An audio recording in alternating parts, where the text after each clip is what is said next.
Buenas tardes. Hoy iniciamos la tercera clase que corresponde a la última parte de la unidad uno. Vamos a ver hoy el ciclo vital, individual y familiar. Entonces, corresponde que nos hagamos una pregunta, ¿no? ¿Por qué promover la perspectiva del ciclo vital? Y en realidad la importancia que podamos tener en cuenta la totalidad del ciclo vital como marco, generalmente se subestima este punto de vista y se lo piensa como una cuestión de sentido común, pero sin embargo la aceptación de este principio tiene en realidad gran resonancia en la forma de considerar la salud de un individuo. Y también tiene enormes repercusiones para la capacitación de los profesionales de la atención sanitaria, ¿no? En este caso, ustedes que van a ser nutricionistas, es importante que puedan eh, saber de qué se trata esta perspectiva y esta forma de enfocar la salud. Ya habíamos visto también en la clase anterior lo que era el concepto de salud en cuanto a tener en cuenta los tres elementos que eran lo social, lo biológico y lo psicológico. En este caso, abarcamos todo el ciclo de vida de una persona y todo el ciclo de vida familiar. Desde la perspectiva del ciclo de vida individual, vamos a ver que esto es un enfoque que tiene en cuenta tanto la perspectiva temporal como la perspectiva social. ¿Qué quiere decir esto? Nos va a permitir examinar retrospectivamente en el tiempo, ¿no? Las experiencias de vida de una persona, ya sea de una persona o de varias generaciones o de una cohorte determinada, ¿no? ¿Para qué vamos a hacer esto? Para tratar de encontrar las claves de las características del estado de salud de la persona o del estado de enfermedad de esa persona, de esa generación o de esa cohorte. Y asimismo reconocer las experiencias tanto pasadas como presentes, que van a estar determinadas por el entorno social, económico, cultural, ¿sí?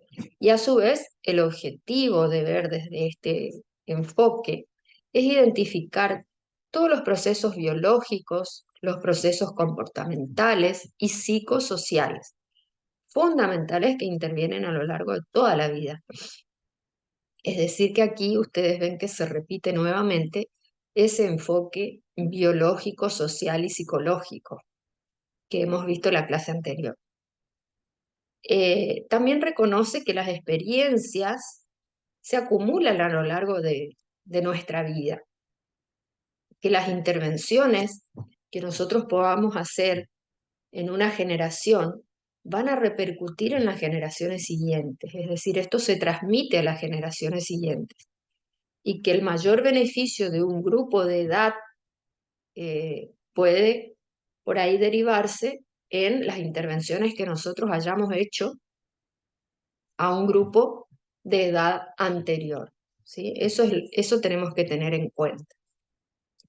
Eh, También este enfoque permite entender las vulnerabilidades y las oportunidades que tenemos de poder invertir en determinadas etapas del desarrollo humano. Es decir, poder incidir en determinadas etapas del desarrollo humano para lograr algún tipo de cambios. Reconoce que las experiencias se acumulan a lo largo de toda la vida, como dije, que las intervenciones que hagamos en una generación van a ser transmitidas a las generaciones siguientes, y también nos permite mejorar el uso de los escasos recursos que tengamos, ¿no es cierto? Facilitando la identificación de los riesgos para priorizar, de acuerdo con esos recursos, las intervenciones claves en un momento específico. Este enfoque, que como dije abarca la totalidad del ciclo vital, incorpora la hipótesis de los orígenes fetales, eh, es decir, asocia las condiciones reinantes en el ambiente uterino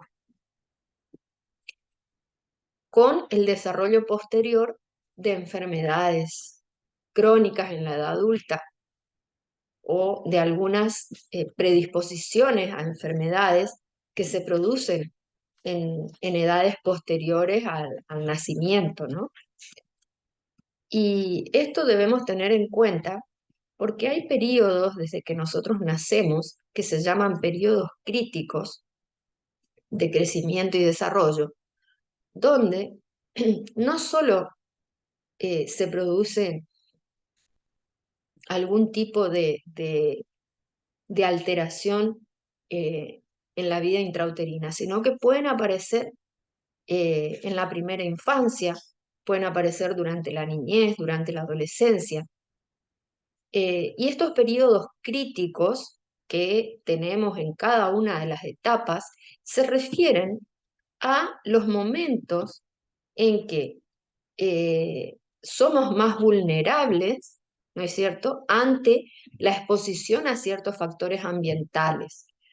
Y esta vulnerabilidad hace que esos factores resulten más nocivos para nuestra salud y afecten el potencial de salud a largo plazo que en otros momentos de la vida. Es decir, si nosotros nos enfrentamos a esos factores ambientales en ese periodo crítico, que es el periodo de mayor vulnerabilidad, va a afectar más nuestra salud que si afectara en un momento fuera del periodo crítico, ¿no? Entonces, el periodo crítico se refiere a un periodo de mayor vulnerabilidad para adquirir eh, ciertas alteraciones, digamos, al exponernos a factores ambientales nocivos, ¿sí? Eh, También durante la niñez y la adolescencia hay fases que se llaman fases sensibles del desarrollo, que como vemos acá tenemos fases donde se madura el sentido de la vista y del oído, ¿no? Desde los 3 meses aproximadamente de vida hasta los 4 años aproximadamente. Estos son periodos sensibles, ¿sí? Y en determinado momento hacen un periodo crítico, que es el periodo de mayor vulnerabilidad. ¿Por qué se da mayor vulnerabilidad en este momento? Porque se está desarrollando en ese momento, en este caso, en este ejemplo que estoy dando, el sentido de la vista y el oído.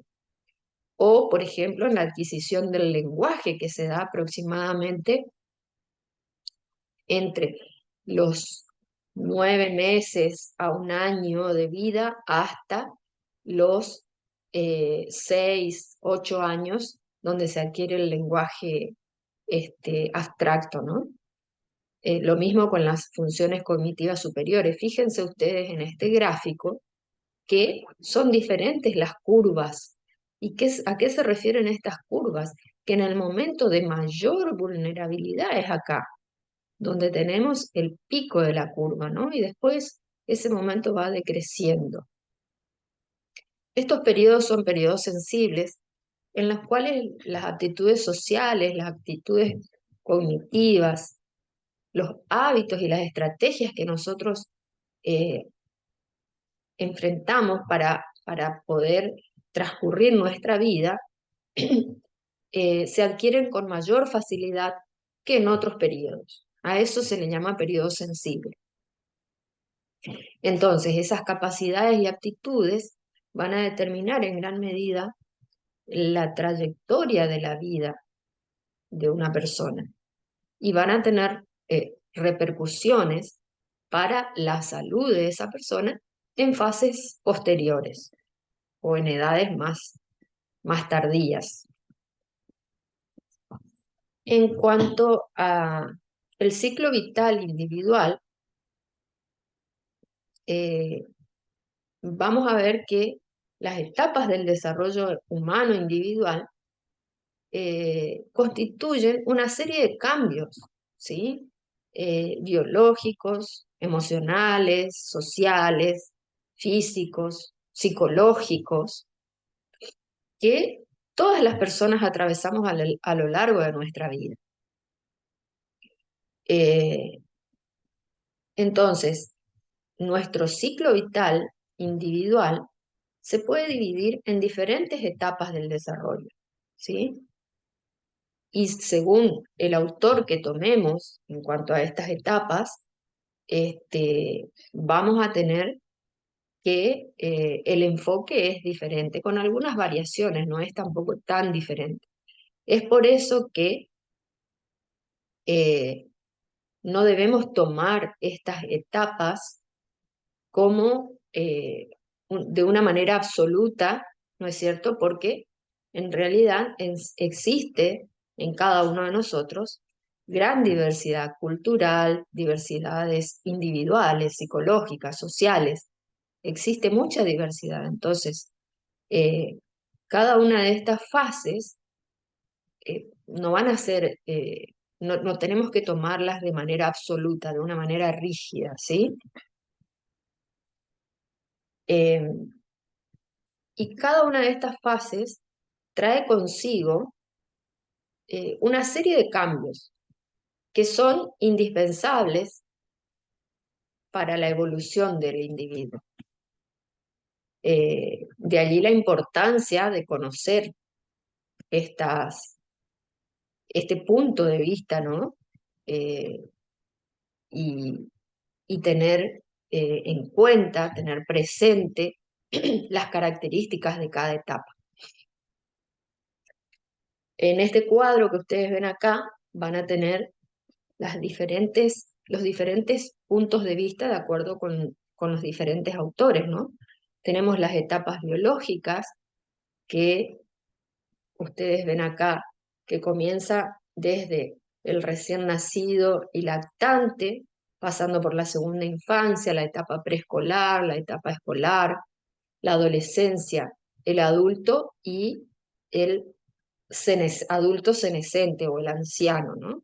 Esto en cuanto al punto de vista de un marco biológico.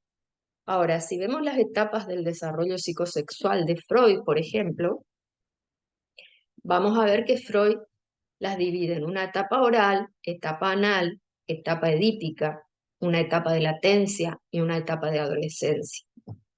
En el caso de Piaget, sabemos que Piaget describió las etapas del desarrollo humano desde el punto de vista cognitivo, ¿no?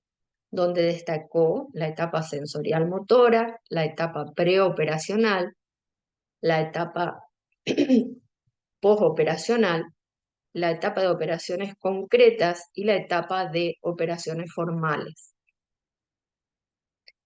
Y también la clasificación que hizo Erickson del desarrollo psicosocial describió una etapa, describió varias etapas también que se corresponden con las etapas de los otros autores, ¿sí? Eh, donde él describió una etapa incorporativa, una etapa muscular anal, una etapa locomotora, una etapa de latencia, la adolescencia, la etapa del adulto joven y del adulto medio a el adulto mayor o senescente. Entonces, parándonos en distintos tipos o puntos de vista, de acuerdo con estos autores, tenemos esas diferentes clasificaciones. Pero ahora vamos a ir a la clasificación que hace la Organización Mundial de la Salud.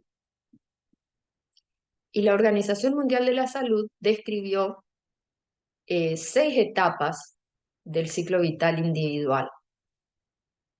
La primera, que es la prenatal o etapa de embarazo, ¿no es cierto?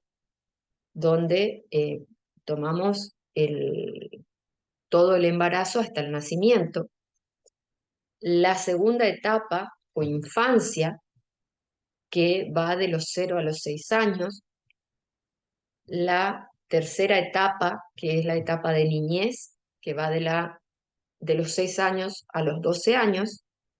La adolescencia, desde los 12 a los 20 años.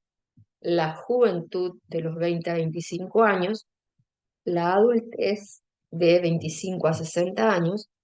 Y la vejez o senescencia, desde los 60 años en adelante.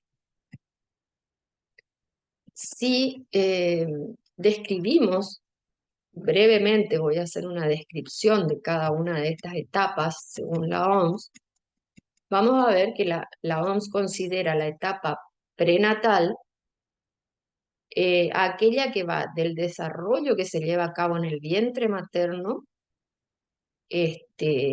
donde el embrión comienza su proceso de maduración hasta convertirse en un bebé completamente formado. En toda esta etapa prenatal, la OMS la subdivide a su vez en 3 subetapas. Un periodo germinal, que es desde el momento de la concepción, ¿sí?, hasta que el embrión se implanta en el útero. Una segunda subetapa, que es el periodo embrionario, donde comienza la división celular para empezar a formar los órganos del bebé, ¿sí? Aquí en esta etapa se empiezan a formar los esbozos de huesos, de músculos y de los diferentes órganos. Y una tercera etapa que subdivide la OMS, que se llama el periodo fetal. En esta fase los órganos comienzan a formarse y madurar. Esta etapa de desarrollo comienza aproximadamente a las 12 semanas de gestación y culmina con el nacimiento del bebé. Esto sería la fase prenatal. En cuanto a la primera infancia, que va desde los 0 a los 6 años, la OMS la describe como la fase caracterizada por el aprendizaje de todas las capacidades, las habilidades psicomotrices, el lenguaje. En esta etapa el niño comienza una etapa muy importante, que es la de incorporar los alimentos sólidos, ¿sí? Dejar el pecho materno y empezar a incorporar los alimentos sólidos. Fíjense qué importante que es esta etapa para el trabajo de ustedes, ¿sí? Sería la etapa de la infancia, donde comienzan a desarrollarse las primeras capacidades y las primeras incorporaciones de la alimentación. Así que en este momento es importantísimo que ustedes puedan tener intervención para formar hábitos saludables ya desde la infancia de una persona. Bueno, en esta etapa también empiezan a desarrollarse las capacidades motrices del niño cuando gatea, camina, empieza a aprender las primeras palabras, empieza a aprender la lectura, la escritura, ¿sí? Y ya al final de la infancia, el niño empieza a interaccionar con otras personas, ¿no? Y comienza su desarrollo social. La tercera etapa, que es la de la niñez, según muchos especialistas, según muchos de estos autores que vimos, en la clasificación anterior, la niñez es la etapa más importante del desarrollo humano, ¿no? Es decir, de los 6 a los 12 años, donde el niño adquiere las habilidades psicosociales y emocionales fundamentales para un desarrollo saludable.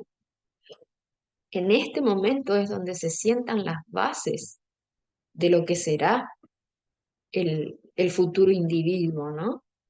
Entonces, es una de las etapas más importantes para que nosotros podamos intervenir en ese momento y para que podamos orientar, si se quiere, a los padres para formar un hábito de alimentación saludable en los niños, ¿sí?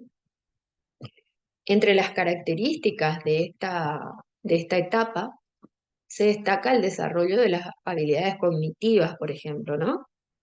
El desarrollo de las habilidades de lectura, del pensamiento lógico. En el plano social es un periodo muy importante porque hay mucha interacción, comienzan a formarse los primeros vínculos del niño, fuera de su hogar, fuera de su seno materno, ¿no? Y a través de la educación y las actividades recreativas que hacen, también nosotros podemos intervenir en ese momento para aprovechar a promocionar los buenos hábitos en la alimentación. La cuarta etapa que señala la OMS es la etapa de la pubertad o adolescencia, que va desde los 12 a 20 años, pero también aquí se subdivide en dos etapas. Todo este periodo de los 12 a los 20 años es un periodo biológicamente muy importante. ¿Por qué? Porque comienza el desarrollo de los cambios físicos, ¿sí? Los cambios hormonales que van a determinar la maduración sexual del individuo. Y esta etapa se divide en una primera subfase, que es la adolescencia temprana, que va de los 12 a los 15 años aproximadamente, que se va a caracterizar por el aumento de la estatura, eh, el adolescente cambia de peso, cambia de talla, aparece el vello corporal, aparece el crecimiento mamario en las mujeres, el inicio de la menstruación, la aparición del deseo sexual en ambos géneros, ¿sí? Y también hay una tendencia por toda esta serie de cambios que se producen, hay una tendencia del adolescente al aislamiento, al distanciamiento del núcleo familiar, como parte de la búsqueda de su identidad personal, ¿sí?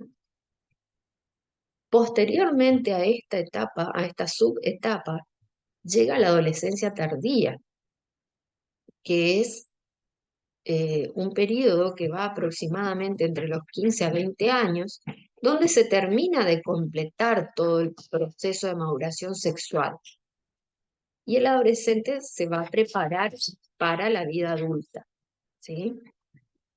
Esta etapa eh, implica la terminación de los estudios secundarios y empezar la exploración de los intereses profesionales, de los intereses académicos superiores, en la etapa de elección de lo que va a ser su vida como persona adulta, ¿no?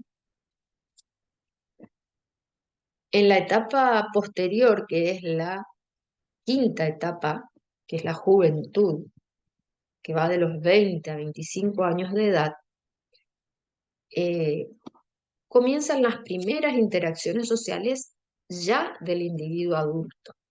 ¿Mm? Aunque todavía no hay una madurez emocional completa en esta etapa, pero ya empieza a la vida adulta, ¿sí? Eh, las características de esta etapa es que generalmente ya se termina el proceso de desarrollo físico, el individuo comienza a experimentar una visión más clara del mundo, más clara de lo que quiere, ya va a empezar a tener una visión más clara de lo que él desea para su futuro y de sí mismo también, ¿no? Esta etapa en algunas familias, en algunos individuos, es la etapa de la emancipación, es decir, el individuo se independiza, comienza a generar sus propios ingresos y ya empieza a sentar las bases de lo que va a ser su vida adulta emancipada, ¿no? Independiente de su familia. En la etapa de la adultez, que va de los 25 a 60 años de edad, eh, también tenemos dos subetapas. Eh, en realidad, esta etapa es la etapa más larga del desarrollo humano y también va a implicar cambios físicos, cambios emocionales, psicológicos, eh, porque también tiene sus cambios hormonales también en esta edad.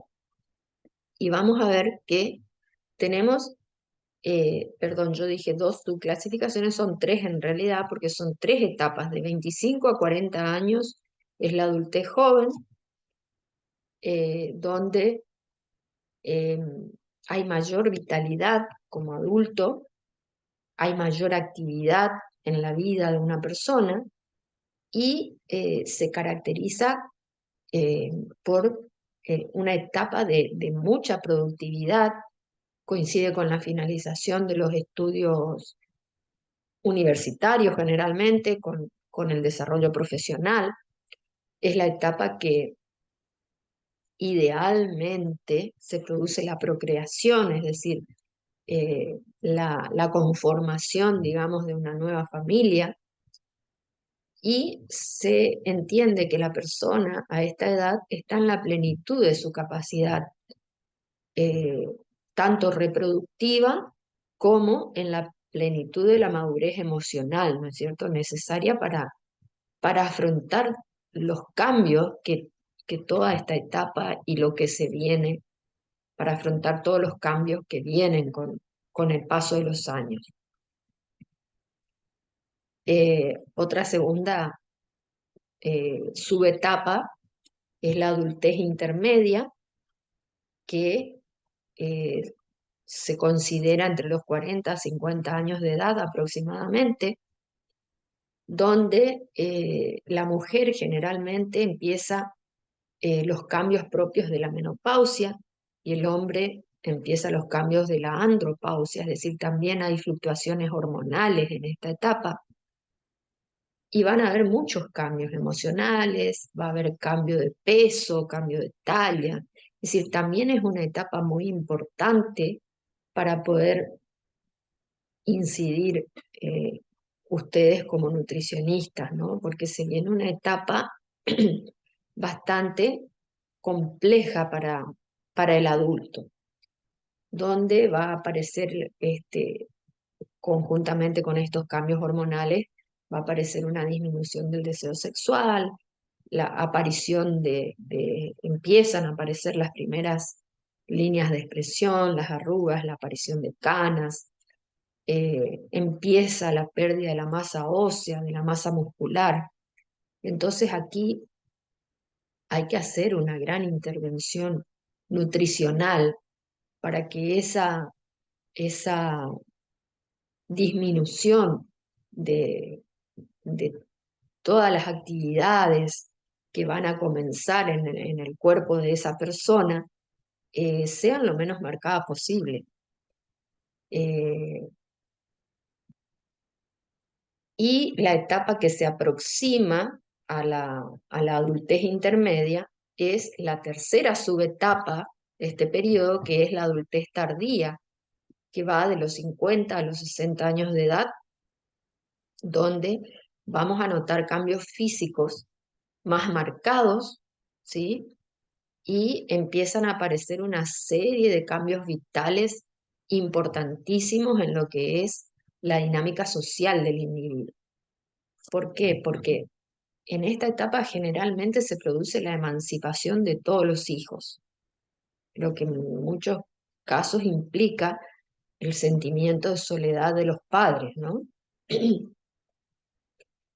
A su vez, en esta etapa generalmente se produce la jubilación, el replanteamiento de las prioridades, por lo que es una etapa muy difícil para la persona porque también es una etapa de reacomodación a todas estas nuevas cuestiones que se van presentando en la vida y en la familia. Los pasatiempos, las habilidades, los vínculos sociales empiezan a tener mucha importancia en este periodo. Hay una gran disminución del deseo sexual en ambos sexos, ¿sí? Y pueden aparecer ciertas disfunciones sexuales. Ya llegando a la vejez o a la senectud, ¿sí? Que sería a partir de los 60 años en adelante, eh, es lo que nosotros conocemos como tercera edad, es la última etapa del desarrollo humano y se caracteriza por un deterioro progresivo de todas las capacidades, ¿sí? Tanto las capacidades físicas como las capacidades cognitivas. Aparece una tendencia al aislamiento social de la persona, ¿por qué? Porque se siente disminuida en todas estas capacidades, entonces empieza a aislarse de su círculo social,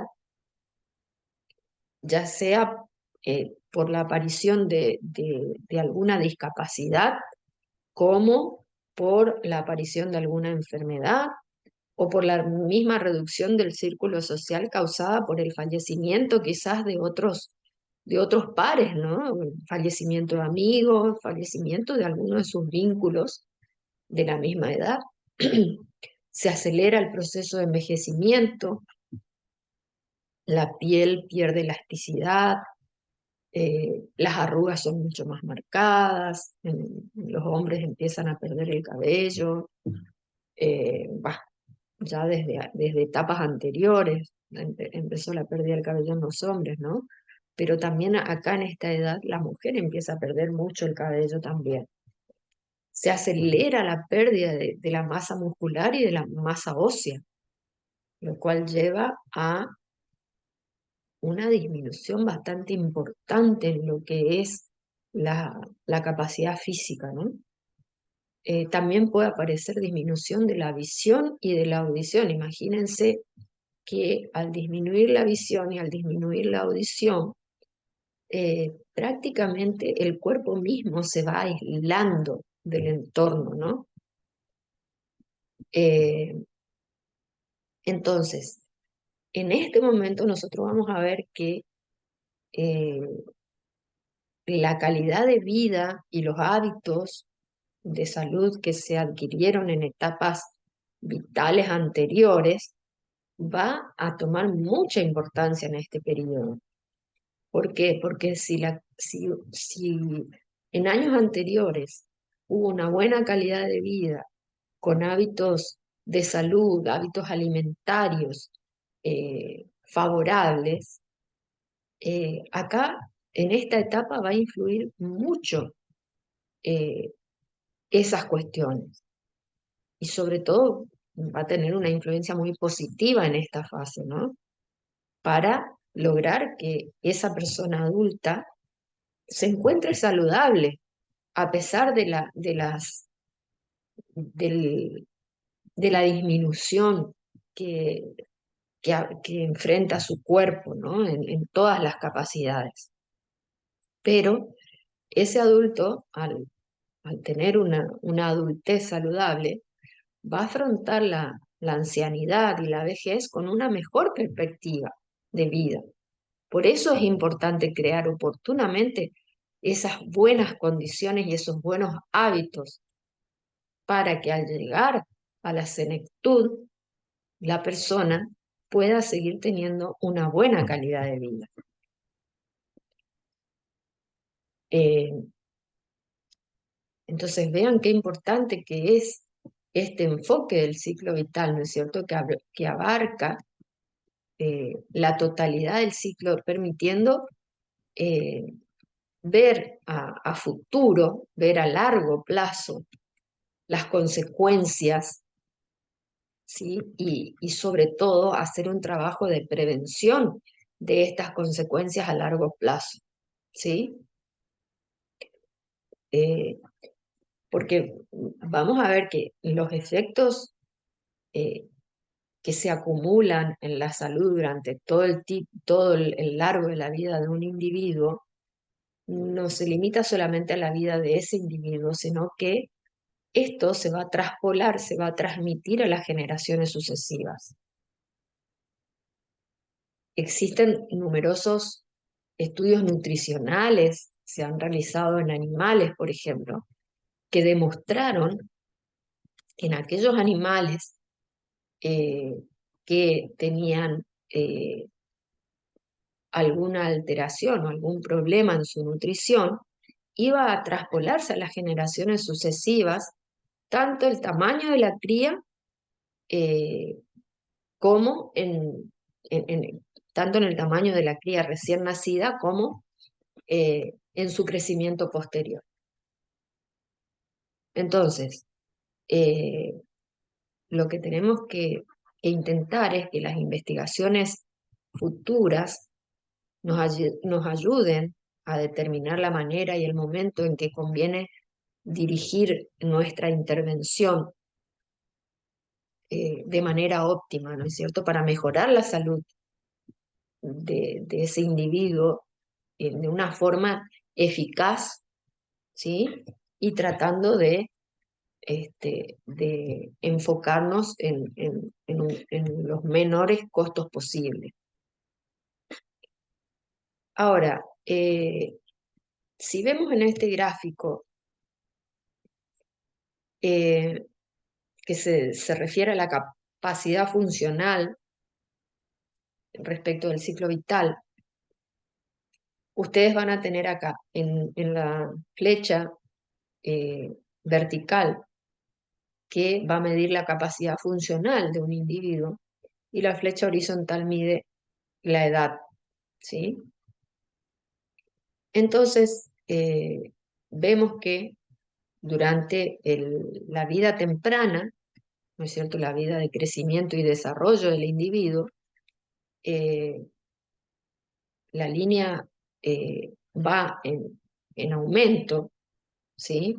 Hasta llegar a un momento de, si se quiere, una meseta en el comienzo de la vida adulta, donde aquí es donde tenemos que tratar de mantener el nivel funcional, es decir, la capacidad funcional del individuo, lo más alta posible. Y eso es necesario nuestra intervención para generar hábitos saludables, para mantener este nivel funcional lo más alto posible, en la mayor cantidad de tiempo posible, hasta llegar a la tercera edad, ¿sí? Esto va a redundar en la mejor calidad de vida, ¿sí? Entonces, sabemos que el envejecimiento es un proceso que dura toda la vida. Entonces, eh, que nosotros podamos intervenir para que esta capacidad funcional se pueda mantener de la mejor manera, eh, vamos a poder lograr con nuestro paciente y a su vez con las futuras generaciones eh, que se pueda vivir el mayor tiempo posible con la mejor calidad de vida. ¿Y cómo podemos intervenir nosotros? Eh, viendo todos los factores que están relacionados con el modo de vida de esa persona en la edad adulta.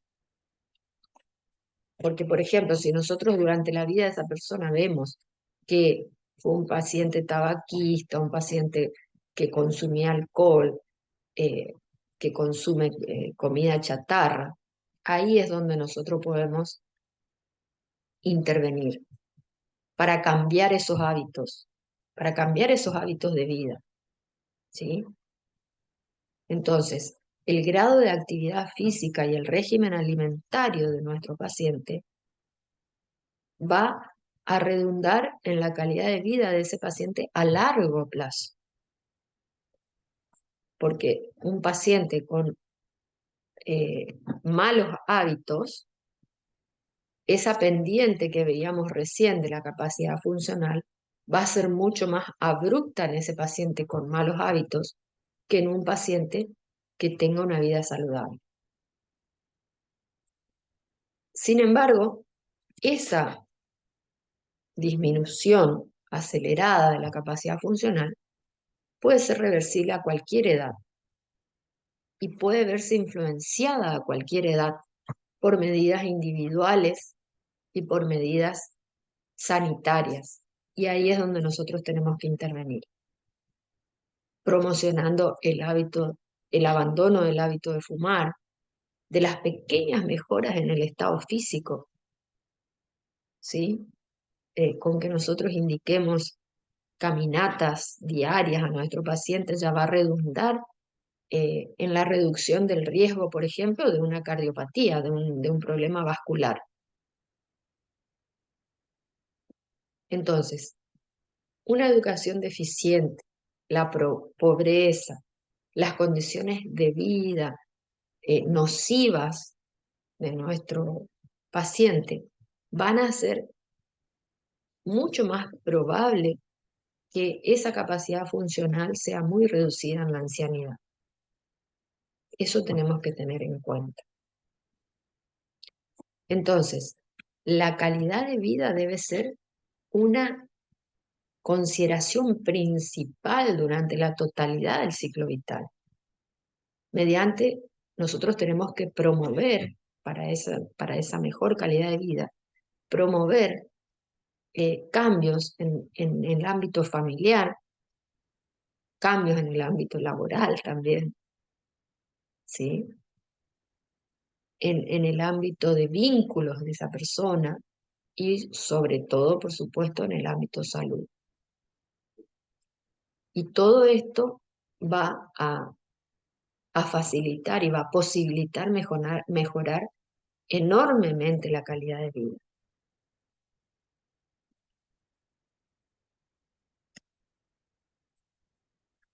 Entonces, ahora vamos a ver que si nosotros podemos intervenir también con las familias, vamos a ver qué es la familia, de acuerdo con la Declaración Universal de los Derechos Humanos del año 48. Se considera que la familia es el elemento natural y fundamental de la sociedad y tiene derecho a la protección de la sociedad y del Estado, decía la Declaración Universal de los Derechos Humanos de la ONU. La familia es el grupo social básico en que la mayoría de nosotros nos organizamos para satisfacer nuestras necesidades y en la cual cada uno de los individuos de la familia constituye una identidad mediante la transmisión y, este, y relaciones de los patrones de socialización, ¿sí? Entonces, eh, se construye una identidad eh, en cada familia. Cada familia tiene su propia identidad. Entonces, nosotros podemos llegar a tener participación, ¿no es cierto?, en lo que es cada, cada una de las familias de nuestros pacientes, teniendo en cuenta que, eh, como habíamos dicho al comienzo, la etapa de la infancia, de la niñez, es preponderante para lo que va a ser la vida adulta. Entonces tenemos que ver que en el desarrollo infantil la familia tiene mucha influencia. Si se quiere, es el ámbito más influyente, tanto en el aspecto emocional como cognitivo, psicosocial e individual. La familia es la que va a proporcionar ese clima de afecto y de apoyo emocional a la persona y que va a permitir el, el desarrollo social del individuo y va a permitir que ese individuo pueda desarrollarse con una identidad personal. Eh, un autor, un psiquiatra eh, ¿no? estadounidense, eh, especialista en terapia familiar, llamado Charles Fishman, él decía que la familia como institución es la fuente de las relaciones más duraderas, eh, que es el primer sustento que tiene todo individuo, ¿no? Es el primer sustento social del individuo y eh, es donde el individuo empieza a tener pautas de relaciones que se van a mantener durante todo el tiempo de su vida.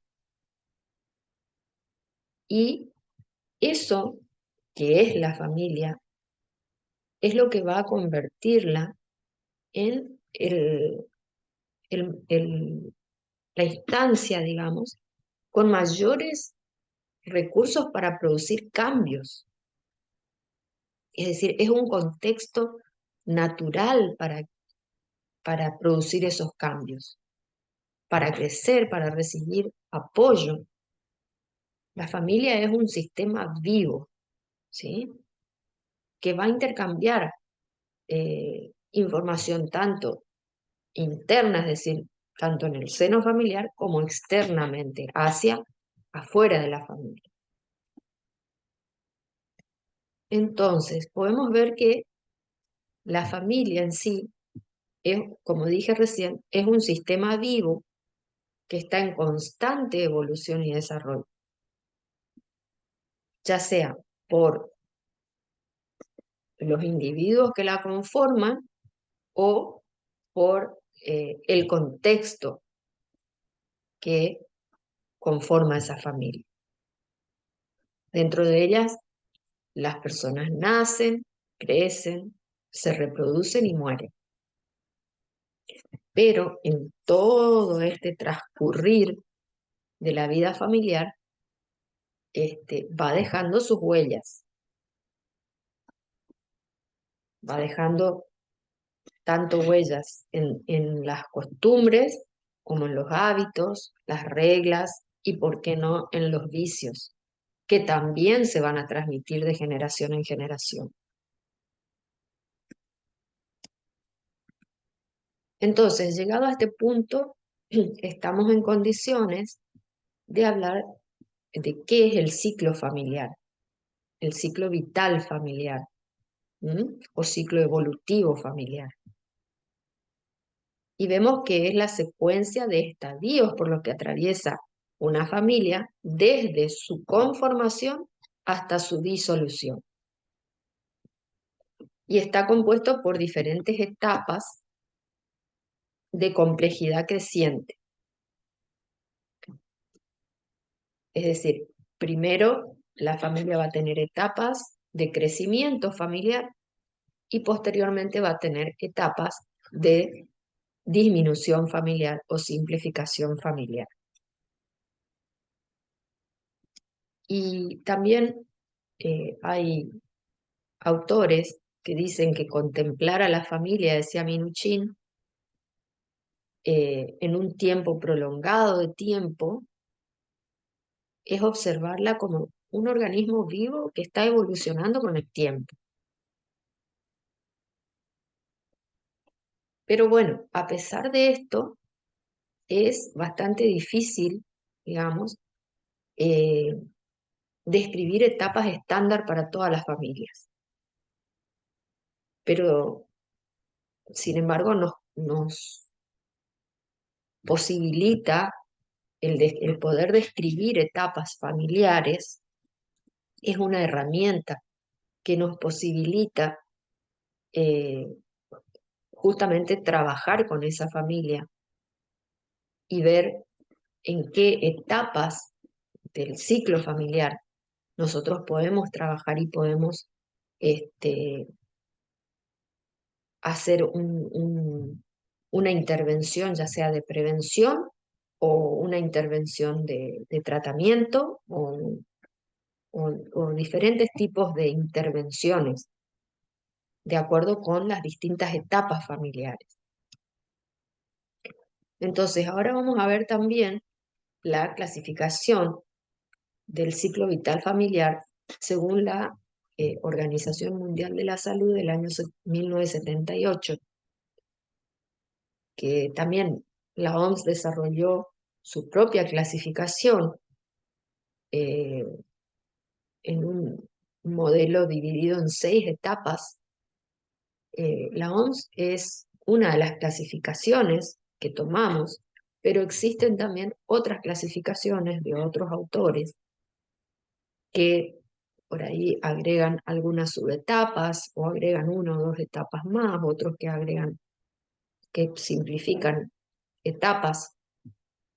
Pero bueno, vamos a tomar la clasificación de la OMS, que está dividida en 6 etapas, eh, según el crecimiento o disminución de los componentes del sistema familiar.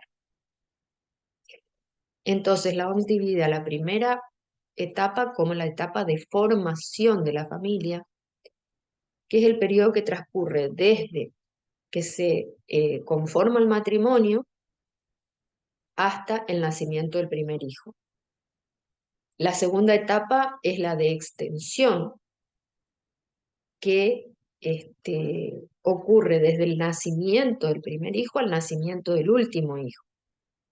La tercera es la de extensión completa, que transcurre desde el nacimiento del último hijo hasta la emancipación del primer hijo. La cuarta etapa es la de contracción, que se cuenta desde la emancipación del primero hasta el último hijo. La quinta es la de contracción completa, que va desde la emancipación del último hijo hasta la muerte del primer cónyuge. Y la sexta etapa es de disolución de la familia, que ocurre cuando muere el primer cónyuge y transcurre hasta la muerte de el segundo cónyuge o el cónyuge sobreviviente. Fíjense que la OMS también tiene otra propuesta del ciclo vital familiar, que es con un enfoque centrado en la mujer y en su función materna, ¿no? En este enfoque se espera que la mujer esté presente en todo momento, no solamente en la formación de una nueva familia, sino hasta la llegada de los bisnietos y el inicio de la crianza de estos bisnietos. Esa también es otro enfoque. Pero bueno, estamos en condiciones, ¿no? Ahora que aprendimos todo esto, de preguntarnos si en la actualidad será necesario redefinir todos estos conceptos para el ciclo vital de las familias modernas, ¿no? Porque en este momento hay muchas familias que no desean tener hijos, por ejemplo. Hay otras familias en que la madre decidió tener su hijo por fertilización in vitro. Entonces, eh, es hora de plantearnos o replantearnos estas clasificaciones, ¿no? porque actualmente fueron superadas, me parece, eh, todas esas clasificaciones porque hay otro tipo de familia en este momento. Hay otro tipo de familias, ¿sí? En plural. Hay distintos tipos de familia en este momento. Ya no es más esa familia tradicional que está describiendo la Organización Mundial de la Salud. Entonces, bueno, en realidad esto es lo que, de esto se trata el ciclo vital familiar, ¿no? Y ahora que conocemos este ciclo vital familiar, vamos a ver que la familia, como un sistema evolutivo, eh, muchas veces en el paso de una etapa a otra, se puede generar mucho estrés eh, y muchas veces para disminuir lo más posible eh, ese estrés, esa tensión y para facilitar el pleno desarrollo familiar, es importante que se cumplan algunas tareas, ¿no? Y estas tareas se las llama tareas del desarrollo familiar. ¿Qué son estas tareas? Son funciones complejas que podemos entenderlas como tareas vinculares entre cada una de las etapas del ciclo familiar.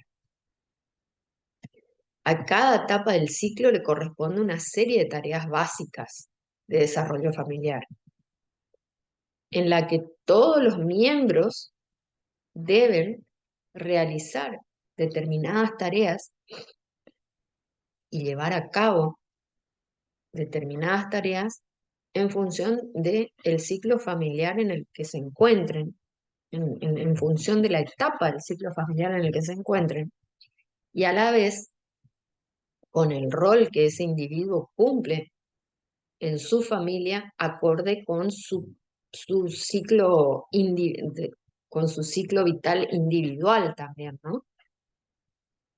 Eh, ¿Y para qué se necesita que esto se cumpla?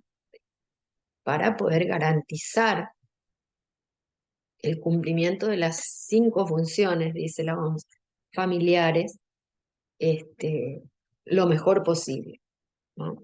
Estas funciones serían el cuidado, el afecto, la socialización, el estatus, la sexualidad o reproducción. Y en cada una de las etapas familiares que describimos, eh, van a surgir nuevas reglas de interacción familiar, tanto dentro de la familia como fuera de la familia, ¿sí? Eh, y estas son las cuestiones que tenemos que ir teniendo en cuenta en, eh, en las familias de nuestros consultantes, ¿no? De nuestros pacientes. La OMS también sugirió postulados en la teoría del desarrollo familiar, diciendo que las familias cambian con el tiempo, que tienen un principio y un fin, y que entre ese principio y ese fin existe un número de fases o etapas secuenciales bien marcadas, dice la OMS, y que en cada una de estas etapas existen funciones o tareas del desarrollo que vimos recién que le son específicas. Y estas tareas del desarrollo se deben aplicar eficientemente para pasar con éxito a la siguiente etapa eh, del ciclo familiar. También dice que el paso de una etapa a la siguiente puede generar estrés y ese estrés puede traducirse en síntomas clínicos, tanto de la familia como de los individuos componentes de esa familia. En cada etapa se da una transmisión de principios biológicos, psicológicos, sociales, culturales, etc. Esos son los postulados de la teoría. Sin embargo, vemos que hay familias que pueden permanecer muchas veces estancadas en una etapa, a pesar de que todo el sistema familiar requiere de una transformación frente a nuevas situaciones. Por ejemplo, el nacimiento de un hijo, el crecimiento, el, el ingreso a la escuela, eh, el, el matrimonio de los hijos, ¿sí? O el alejamiento del hogar por cuestiones de trabajo, por ejemplo. Entonces hay familias que quedan como estancadas en alguna etapa del ciclo vital y esto puede llevar a la disfuncionalidad de esa familia y manifestarse en síntomas, ¿sí? Por ejemplo, a ver, vamos a bajarlo a un ejemplo común, ¿no es cierto? Una pareja de jóvenes que están en la etapa matrimonial de conformar un matrimonio y que el paso del noviazgo al matrimonio le ha generado mucha tensión. Esto pasa en muchas parejas. Esto le puede llegar a generar síntomas clínicos y por esos motivos van a acudir a nuestra consulta, refiriendo ansiedad, disfunciones alimentarias, insomnio, depresión, etcétera, ¿no? Entonces eso tenemos que tener nosotros en cuenta. Porque si como personal de salud queremos disminuir esa tensión eh, del paso de una fase prematrimonial al matrimonio, por ejemplo, en el caso que estoy dando el ejemplo, entonces nosotros tendríamos que hablar con nuestro paciente sobre la separación de la familia de origen para generar su independencia, del apoyo tendríamos que hablarle de cómo funcionar este, como pareja, la identidad como pareja, que adquieran una identidad como pareja, motivar la comunicación y expresión de sus emociones, por ejemplo, fomentar el establecimiento de una relación que sea mutuamente satisfactoria para, para los dos, tanto para la mujer como para el hombre, que sea una relación satisfactoria, tanto psicológica como una relación sexual satisfactoria. Y de esta manera disminuir al mínimo esa tensión, ¿no? Ese síntoma que generó el paso del noviazgo al matrimonio. Bien, ahora vamos a ver algunas ventajas del ciclo familiar en el proceso de salud y enfermedad. Entonces vemos que este enfoque nos ofrece, por un lado, un instrumento de organización y sistematización, ¿sí? Que nosotros los podemos utilizar para tratar de llegar de la mejor manera y de la forma más positiva posible a un diagnóstico, ¿sí? Por otro lado, nos da la oportunidad de, eh, de reconocer casos clínicos o síntomas, ¿sí? Eh, de este individuo comparándolo con casos de otras familias y que también podemos intervenir terapéuticamente, tanto en la familia del individuo como en otras. ¿Sí? Hacer una intervención oportuna en ese aspecto. Y también nos posibilita hacer trabajos de prevención, ¿no? Prevención de del desarrollo de alguna enfermedad, como habíamos hablado del ciclo individual al comienzo, ¿no? El ciclo vital individual. Tratar de prevenir lo más que podamos la aparición de eh, algunas enfermedades o discapacidades con una intervención oportuna de nuestra parte. Para eso nos sirve, digamos, poder pararnos en este enfoque, ¿no? Del ciclo vital tanto familiar como individual. Entonces, como conclusión, podemos decir que desde una perspectiva que abarca la totalidad del ciclo vital, eh, podemos llegar a un enfoque optimista de lo que es la salud y dar lugar a planteamientos de política sanitaria, por ejemplo. Ayudar a identificar cadenas de riesgos que se pueden romper y en los momentos en los cuales las intervenciones pueden ser especialmente eficaces. Entonces, las ventajas de utilizar un modelo que abarque la totalidad del ciclo vital para estudiar la salud en la edad adulta es que ese modelo es interdisciplinario e integra tanto el aspecto biológico como psicológico como social. ¿Sí? Volvemos a los conceptos que hemos visto en la clase anterior también. Y bueno, llegado a este punto, decimos que hemos culminado la clase y será hasta el próximo encuentro. Muchas gracias.